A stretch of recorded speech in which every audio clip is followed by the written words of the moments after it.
പകൽക്കാർ കർത്താവ് വാചനത്തെ ഞങ്ങളുടെ കരങ്ങളിലേക്ക് സമർപ്പിക്കുകയാണ്. കർത്താവ് 5 അപ്പം കൊണ്ട് കർത്താവ് 5000ങ്ങളെ പോഷിപ്പിച്ച ദൈവം ഇന്ന് പകൽക്കാലം ഈ വചനത്തെ വാഴ്ത്തി നുറുക്കി തൻ്റെ മക്കൾക്ക് കർത്താവെ മുമ്പോട്ട് പോകാനുള്ള വിശപ്പ് മാറ്റി ഏരിയാവ് ഓടിയതുപോലെ ആത്മീയ ജീവിതത്തിൽ മുന്നോട്ട് ഓടുവാനുള്ള കരുത്ത് കർത്താവ് എന്നിലൂടെയുള്ള ദൈവത്തിലൂടെ ഇന്ന് പകരണമേൽക്കൊന്ന് പ്രാർത്ഥിക്കണം.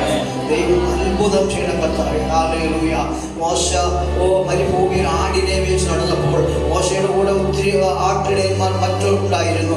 അവർക്കൊന്നും ആ മരുഭൂമി വിട്ട് അപ്പുറത്തേക്ക് കൊണ്ടുപോകാൻ കഴിഞ്ഞില്ല.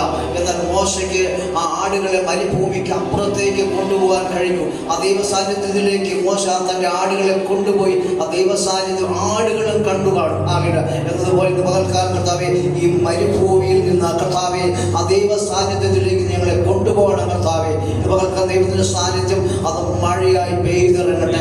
ഇവിടെ ഇരിക്കുന്ന ഓരോ ജീവിതങ്ങളെ തുടരണം കർത്താവ്. അവരെ വിശപ്പിന് അനുസരിച്ച് ഇന്ന് ദൈവം എല്ലാവർക്കും നൽകുമാറാകണമെന്ന് ഓർത്ത് പ്രാർത്ഥിക്കുന്നു. അനുഗ്രഹിക്കും, സഹായിക്കും യേശുവിൻ്റെ നാമത്തിൽ തന്നെ. ആമേൻ, ആമേൻ, ഹല്ലേലൂയ. ഇവിടെ നമ്മളെല്ലാം ഒത്തിരി പ്രസംഗങ്ങൾ കേട്ടിട്ടുള്ളതാണ് ഈ വചനം അല്ലേ. ഉത്സവത്തിൻ്റെ മഹാദിനമായി ഒടുക്കത്തെ നാളിൽ യേശു നിന്നും കൊണ്ട് ദാഹിക്കുന്ന എല്ലാവരും എൻ്റെ അടുക്കൽ വന്ന് കുടിക്കട്ടെ. ഹല്ലേലൂയ. ആരോടാണ് പറയുന്നത് അറിയാമോ? ഈ ഉത്സവം ആചരിച്ചിട്ട് നിൽക്കുന്ന യഹൂദന്മാരായ ജനത്തോടാണ് ദൈവം യേശു കർത്താവ് ഇത് വിളിച്ചു പറയുന്നത്. ഹല്ലേലൂയ. എന്താണ് അവരുടെ ഉത്സവം? അതിൽ 1-ാം അധ്യായം വായിക്കുമ്പോൾ നമുക്കറിയാം. അവിടെ പറയാണ് ഏഴാം ഉത്സവമാണ്. ഇവിടെ പറയാണ് അതിനുശേഷം യേശു ഗലീലയിൽ സഞ്ചരിച്ചു. യഹൂദന്മാർ അവനെ കൊല്ലുവാൻ അന്വേഷിച്ചുകൊണ്ട് യഹൂദിയായി സഞ്ചരിക്കാൻ അവന് മനസ്സിലായിരുന്നു. എന്നാൽ യഹൂദന്മാരുടെ കൂടാരപ്പെരുന്നാൾ അടുത്തിരുന്നു. എന്താണ് കൂടാരപ്പെരുന്നാൾ എന്ന് വെച്ചാൽ അറിയാമോ? യഹൂദന്മാരുടെ ഒരു പെരുന്നാളാണ് കൂടാരപ്പെരുന്നാൾ. 7 ഉത്സവങ്ങളാണ് യഹൂദന്മാർക്കുള്ളത്. ഹല്ലേലൂയ. അതിൽ 2 ഉപവാസങ്ങളുണ്ട്. യഹൂദന്മാർ 2 ഉപവാസം, 7-ാം മാസത്തിൽ ഉപവാസവും 5-ാം മാസം ഉപവാസമാണ്. അത് ഒന്നും നേടുവാനുള്ള ഉപവാസമല്ല, അവർക്ക് നഷ്ടപ്പെട്ടു പോയതിനെ ഓർത്തിട്ടാണ് അവർ ഉപവാസം ആചരിക്കുന്നത്. ഒന്ന് യെരൂശലേമിനെ തകർന്നതു പോയത് കൊണ്ടാണ് അവർ 7-ാം ഉത്സവം ആചരിക്കുന്നത്. അതുപോലെ അവിടെ ഒരു നേതാവായ ഒരാളെ അവരെ ഏൽപ്പിച്ചിട്ട് പോയി. ആ ആൾ കൊല്ലപ്പെട്ടപ്പോൾ ആ ആൾക്ക് വേണ്ടിയിട്ടാണ് അവർ 5-ാമത്തെ ഉപവാസം ആചരിക്കുക. അങ്ങനെ നഷ്ടപ്പെട്ടു പോയ കഴിഞ്ഞുപോയ കാര്യങ്ങൾക്ക് വേണ്ടിയാണ് ആ യഹൂദന്മാർ 2 ഉപവാസങ്ങൾ ആചരിക്കുന്നത്. എന്നാൽ നമ്മളെന്തെങ്കിലും നേടിയെടുക്കുവാൻ വേണ്ടിയിട്ടാണ് നമ്മുടെ ഉപവാസം. അതുകൊണ്ട് വചനം പറയാം, നിങ്ങൾ അടങ്ങിയിരിക്കരുത്, ഉറക്കെ വിളിക്കുക, അന്യായ ബന്ധനങ്ങളെ അഴിക്കുക, മുഖത്തിൻ്റെ അമ്മിക്കയറുകളെ അഴിക്കുക, സകല മുഖവും തകർക്കുക. ഇന്ന് പകൽക്കാലം നമ്മളിവിടെ ഇന്ന് ആടിപ്പാടി ആരാധിച്ചു പോകുന്നതല്ല, നമ്മുടെ ബന്ധനങ്ങളെ അഴിക്കുന്നതാണ് ഉപവാസം. ഇന്ന് നമ്മളെ അഴിച്ചാൽ മാത്രമേ അഴിയത്തുള്ളൂ. നമ്മളതിനെ വിട്ടുകളി മറ്റ് ചിന്തകളാലോ വിചാരങ്ങളാലോ ഇതിൻ്റെ അകത്തിരുന്നാൽ നമുക്ക് വിടുതൽ പ്രാപിക്കാൻ കഴിയത്തില്ല. എൻ്റെ പ്രശ്നത്തിന് വേണ്ടി വിടുതൽ തരണമെന്ന് ദൈവത്തോട് ആത്മാർത്ഥമായി പ്രാർത്ഥിക്കുന്നുവെങ്കിൽ ദൈവം നമ്മളെ വിടുവിക്കുന്ന ദൈവമാണ്. ഹല്ലേലൂയ. അതുകൊണ്ട് നമ്മുടെ ബന്ധനങ്ങൾ അവർ പറയുകയാണ്, നിങ്ങൾ കെട്ടുകളെ പൊട്ടിക്കുക, കയറുകളെ എറിഞ്ഞു കളയുക. ഇത് പകർക്കാൻ നമ്മൾക്ക് കെട്ടിയിരിക്കുന്ന കെട്ടുകളെ നാം പൊട്ടിച്ചു കളയുക. അതിനെ എറിഞ്ഞു കളയുവാനുള്ള ഒരു ശക്തിയും ബലവും നാം സംഭരിക്കുക. അതുകൊണ്ട് നമ്മൾ അടങ്ങിയിരിക്കരുത്, നാം ഉറക്കെ വിളിക്കണം. യെശയ്യാപ്രവചനം 62-ാം അധ്യായത്തിൽ പറയുന്നു, ഞാൻ യെരൂശലേമേ, ഞാൻ നിന്റെ മതിലിന്മേൽ കാവൽക്കാരെയാക്കിയിരിക്കുന്നു. നിന്റെ മതിലിന്മേൽ ഞാൻ നിങ്ങൾക്ക് കാവൽക്കാരെയാക്കി. നമ്മൾ ദൈവത്തിൻ്റെ കാവൽക്കാരാണ്. ഹല്ലേലൂയ. അതുകൊണ്ട് നമുക്ക് 62-ാം അധ്യായം വായിക്കുമ്പോൾ നമുക്കറിയാം, അവർ ഒരു നാൾ അടങ്ങിയിരിക്കത്തില്ല. യെശയ്യാപ്രവചനം 62-ാം അധ്യായം വായിച്ചു നോക്കി. യെശയ്യാ 62-ന്റെ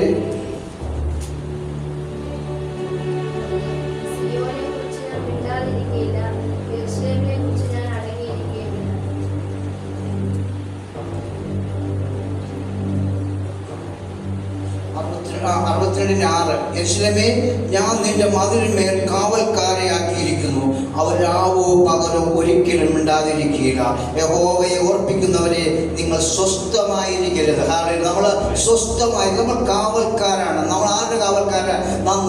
എൻ്റെ കാവൽക്കാരൻ ഞാനാണ്. ഹല്ലേലൂയ. ഞാൻ എൻ്റെ മാത്രം കാവൽക്കാരനല്ല, എൻ്റെ വീടിൻ്റെ കാവൽക്കാരനാണ്. ഞാൻ എൻ്റെ വീടിൻ്റെ മാത്രം കാവൽക്കാരനല്ല, ഞാൻ എൻ്റെ ദേശത്തിൻ്റെ കാവൽക്കാരനാണ്. ഞാൻ ദേശത്തിന് മാത്രമല്ല, ഞാൻ എൻ്റെ സംസ്ഥാനത്തിൻ്റെ കാവൽക്കാരനാണ്. ഞാൻ സംസ്ഥാനത്തിന് മാത്രമല്ല, ഞാൻ ലോകത്തിൻ്റെ കാവൽക്കാരനാണ്. അതുകൊണ്ട് അതുകൊണ്ട് നമുക്ക് ഒരിക്കലും അടങ്ങിയിരിക്കാൻ കഴിയത്തില്ല. നാം അടങ്ങിയിരുന്ന നമ്മുടെ കെട്ടുകൾ പൊട്ടത്തില്ല. നാം ഉറക്കെ വിളിക്കണം, അടങ്ങിയിരിക്കരുത്. നിന്റെ ശബ്ദം കാഹളം പോലെ ഉയർത്തി യേശുവേ ഉറക്കെ വിളിക്കുമ്പോൾ സകല കെട്ടുകളും അഴിഞ്ഞു മാറും. നമുക്കറിയാം, പത്രോസും ശിലാസും ആ കാരാഗ്രഹത്തിൽ ആരാധിച്ചപ്പോൾ ഇരുമ്പ് ഗേറ്റുകൾ മാറിയതുപോലെ നമ്മളെ കെട്ടിയിരിക്കുന്ന അന്ധകാര കെട്ടുകളെ യേശു അകത്തു മാറ്റി നമ്മെ സ്വതന്ത്രമാക്കും. പകൽക്കാലം ദൈവസേനയിലേക്ക് നമ്മൾ അടുത്തിരുന്ന നമ്മുടെ കെട്ടുകളെ നാം തന്നെ പൊട്ടിക്കണം. നാം ദേവദാസന്മാർക്ക് കഴിഞ്ഞ ആഴ്ച ദേവദാസനോട് പ്രസംഗിച്ചില്ല, തലയിൽ കൈവച്ച് പ്രാർത്ഥിച്ചിട്ട് കാര്യമില്ല. നമുക്ക് ഒരാഗ്രഹം വേണം. നമുക്കതിൽ പുറത്തു വരണമെന്ന ഒരാഗ്രഹമുണ്ടെങ്കിൽ മാത്രമേ നമുക്ക് അതിൽ നിന്ന് പുറത്തു വരാൻ കഴിയത്തുള്ളൂ. ഞാൻ എൻ്റെ ഒരു അവസ്ഥ കൂടി പറയാം, സാക്ഷ്യം കൂടി പറയാം. ഞാൻ എന്നെ ഉയർത്തുവാനല്ല നിൽക്കുന്നത്, ഞാൻ യേശുവിനെ ഉയർത്തുകയാണ്. അത് ഞാൻ കഴിഞ്ഞ നാളുകൾ ഭയങ്കര മദ്യപാനിയായിരുന്നു. കുറേ വർഷങ്ങൾക്ക് മുമ്പ് എനിക്കിതിൽ നിന്ന് മോചനമില്ലായിരുന്നു. ഹല്ലേലൂയ. എന്നെ മോചിപ്പിച്ചത് യേശുവാണ്. ഹല്ലേലൂയ. എനിക്കിതിൽ പുറത്തു വരണമെന്ന് വലിയ ആഗ്രഹമുണ്ട്.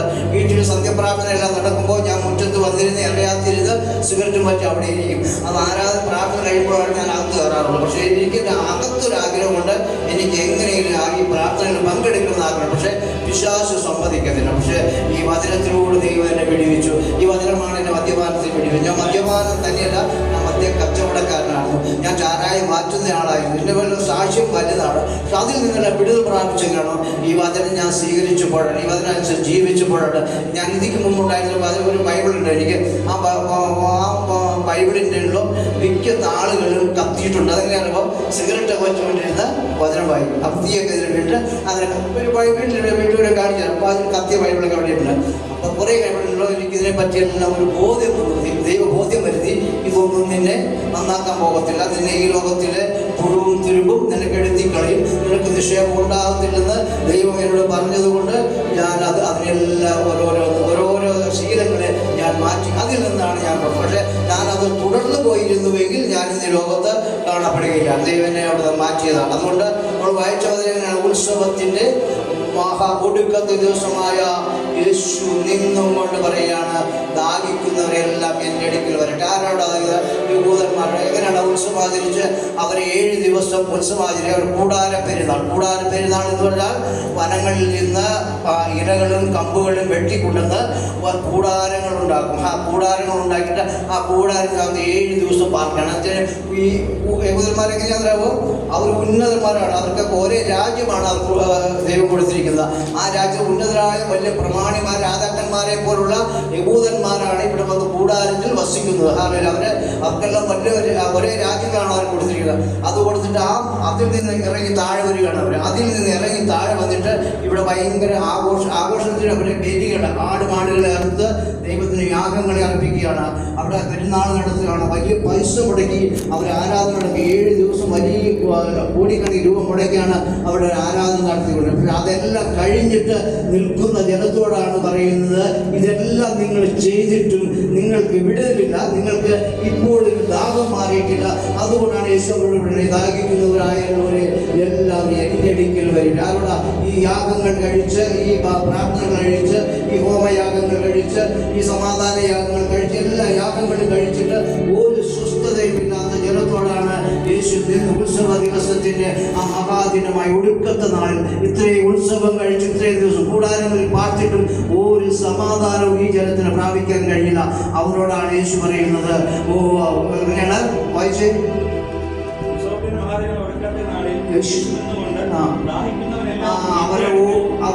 അവരെ ദാഹം മാറാത്ത ഒരു കൂട്ടം ജനമാണ്.